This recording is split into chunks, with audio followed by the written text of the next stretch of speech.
What's up, Zach here, and Lead. All right, fried punk all the way. Episode 3. What's going on, everybody? We got a good streak going on. Episode 3 already. Wow. Yeah, and it's well, depending on when this is posted, could be Valentine's Day coming up. So we got some Valentine's Day stuff for you. What's the schedule for today? Today we have the new gear of the week. All right, so this is something called a pedal. Not just a pedal, it's a tuner pedal. It looks very small. You just hit it on, hit it off, you tune it, and that's it. I bought this for about $50 on Reverb by this company called Electro Harmonics. Shout out to them. I'm not sponsored in any way, but I'm just giving them the shout out. I played a gig or two with this thing, and it really did help me keep my guitar in tune throughout the set. So, Did you have one of those in like a previous episode? No, I haven't. I had the. There was some. No, I had the ambient pedal. Yeah, that one there. Yeah, the ambient. But this one's a tuner. Ah, okay. So. Chose my expertise. Right, but this is cool, and he's got a little cat on there or some sort. But it's pretty cool. Really does. You have a pedal board going on, and you got to have a tuner thing. It saves so much time tuning on and off. So yeah, and that's that. I'll put it over here. What else we got? Next up, we have Hidden Gems of Cinema. Valentine's Day special with the movie Valentine. Just great date movie. It's a 2001 slasher film directed by Jamie Blanks, based off of the novel Valentine by Tom Savage, which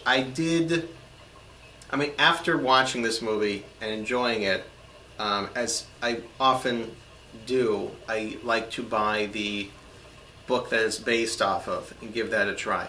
Sometimes a lot of times the book's better. Sometimes the book is not better.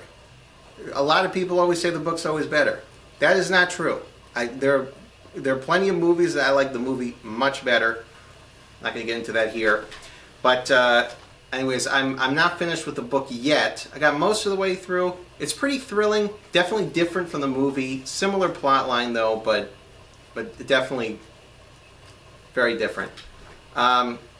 So, notable stars in Valentine. You have David Boreanaz from Angel and Buffy fame. I think he's in Bones as well. What's the actor's name again? I forgot his name. David Boreanaz. Oh, yeah. Just because I haven't seen Bones. I'm pretty sure he's in that. I've seen a few episodes of Bones. He'll be in other things too. Zoe Deschanel's sister is in that show. On Bones? Yeah, I'm pretty sure. I can't remember her name, but yeah, go on. Yeah. And also Denise Richards is in this. Denise Richards. Very beautiful woman. So the basic plot of this film is in the beginning you see this sort of like nerdy loser kid tries to ask some women to dance with him at this what do you call those things that they do at school? They dance together. It's some sort of prom type thing. And they all basically reject him in like a fairly beautiful way. A fairly horrific way.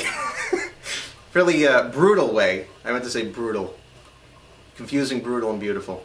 So, anyways, and then the last person she basically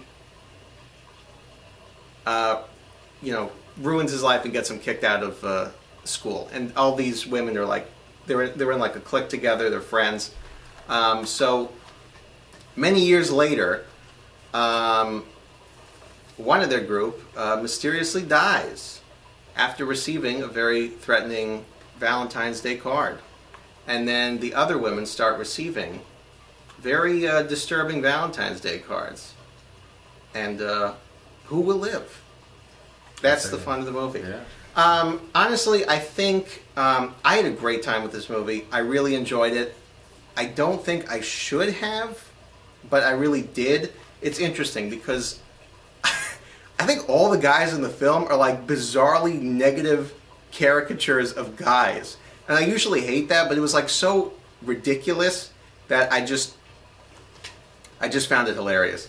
And the women weren't annoying, and in fact, some of them were actually quite likable.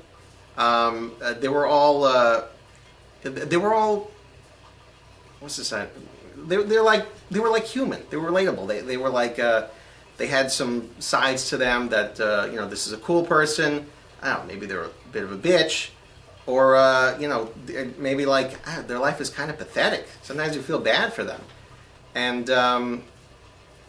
then I mean, I relate to the guy getting rejected several times as a kid. That's Zach can't. Zach does not relate to that, but I do. Anyways, and so I think in that aspect, I think there's something there for both men and women. I really enjoyed it, like I said, and definitely fun date movie, Valentine. Yeah, that's pretty cool. What else do we got next? Next, we have the Song of the Week. Valentine's Day themed Song of the Week. We're going with Blink-182. Yes, this is actually the greatest hits CD, and we're going with First Date because it's Valentine's Day, and why the hell not? First Date, I think, is actually the song that got me into Blink-182. And then I'll say Anthem Part 2 was second. But First Date was, I think that song, I'm just like, wow, it's so catchy. I mean, that chorus is so hooky, and the music video is so funny. It takes place in the 70s, and yeah, it's just a great Blink song. Tom's voice is so iconic in that song. Oh yeah, and as funny and awkward as how they're describing the date is going, that has certainly gone. That is much better than my first date. That blows my first date out of the water. That's it. It's funny.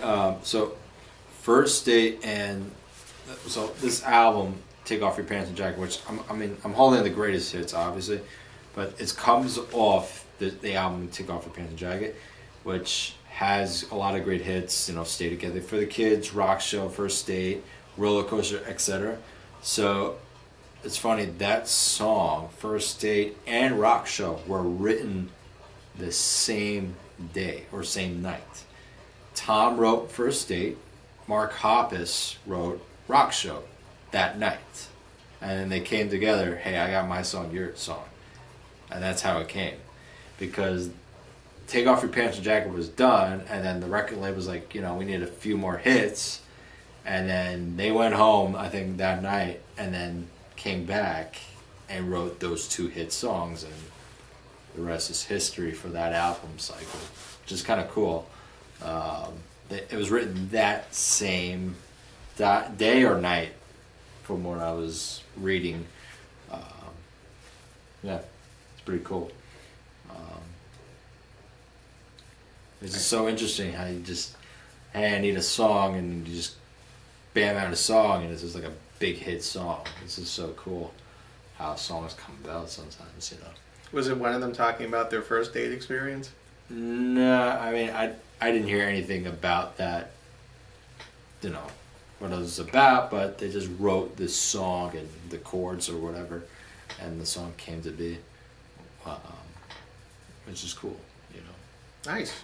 That's from the album Take Off Your Pants and Jacket. See, I'm wearing a jacket, he's wearing a jacket. Yeah, we're both jacking it. So, next part, Retro Nostalgia Corner. Not part of the Valentine's Day theme, but Knights of the Old Republic 2, one of my favorite games growing up. I personally never played it, but Ed is gonna. We'll talk about it. Edit that out. Anyways, Knights of the Old Republic 2, the villains in this were just like the coolest motherfuckers I've ever seen in any Star Wars game ever. They have these these one Dark Lord's like body is like torn to shreds and like actually can't die. The other one is not even human anymore. He's just like a force power that destroys entire planets. So that's who you're dealing with.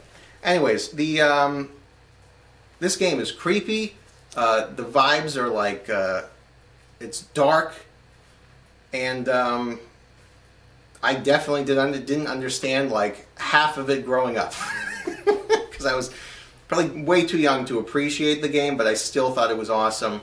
I mean, you know, the mentor you have in the game is very complex, the light side and the dark side of the Force.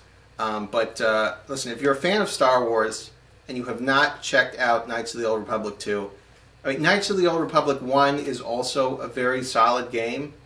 It follows like the usual Star Wars formula, but with a twist.